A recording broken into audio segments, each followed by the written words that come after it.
It's your boy King Crowder checking back in with another edition of History We Should Know, or People That We Should Be Discussing. Today's lesson will be focusing on the great Kenneth B. Clark, better known as Dr. B. Clark. Dr. B. Clark is a Black psychologist, educator, and social activist. Why are we focusing on this gentleman? This gentleman was the one that showed us the psychological factors we see that happen to Blacks and whites that occur in children from racial patterns and racial segregation. A little bit of biographical information about Dr. Clark. He was actually born and raised, and he graduated from George Washington High School and received his bachelor's and master's from Howard in DC, shout out to the HBCU, then earned his doctorate in Columbia in the 1940s. He was the first Black man that graduated with a doctorate in psychology from Columbia University in Harlem. Dr. Clark taught at Hampton University from 1940s until 1942, shout out to the HU alum. He was the first Black tenure professor at City College in New York City. Dr. Clark was the first one to focus on the self-imagery and how Blacks grow up and view each other due to the racial segregation in America. Dr. Clark was known for his legendary experiment about the dolls. Dr. Clark was the first one that took a snapshot viewpoint on how racism affects children and adults. Everyone knows about the doll experiment that was used to show that the white doll was perceived better than the Black doll. Dr. Clark founded that as he noticed how children's self-imagery and imagery they see on TV based on images began to have an impact on us. He was the first one that showed that as early as the age of 4, children knew what racism was and how it impacted their lives. Dr. Clark was so innovative in what he thought in the process because he went to the psychological perspective. Today, we still see those perspectives being come up and challenged. Dr. Clark showed that children even knew that the darker you are, the worse you are perceived and felt. The lighter or fair skin you are perceived as good and a leg up.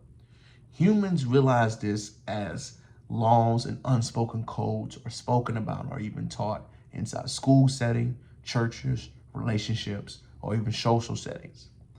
Dr. Clark played a major role in the Brown v. Board of Education's overturning how school segregation went. Dr. Clark put his experiment using multiple children, using the research on how segregation was harming them. This was such a profound and eye-opening statistic that it overturned the Supreme Court's decision on segregation in school systems. Think about that for a second. During the height of racial tension, during the height of segregation in America, they were moved and shaken by Dr. Clark's foundings. Dr. Clark put children at the age of 5 years old in a setting and allowed them to see experiment. Each one of the children that were put in the experiment showed and displayed that white dolls or white people are better than Black people. They were shown this experiment over and over and over, knocking down the ideology that separate but equal actually worked. Dr. Clark was such a force in the Brown v. Board Education decision that he obliterated anything being separate and equal. He wrote that social racism affects the self-esteem, the psychology, the romance, the love, and the ideology, how it affects each other. Dr. Clark wrote a book called The Dark Black Ghetto and the social power it has to this day. One of the key points that I think that was really specific was how he ran into urban settings. Urban settings have been socialized as Black people.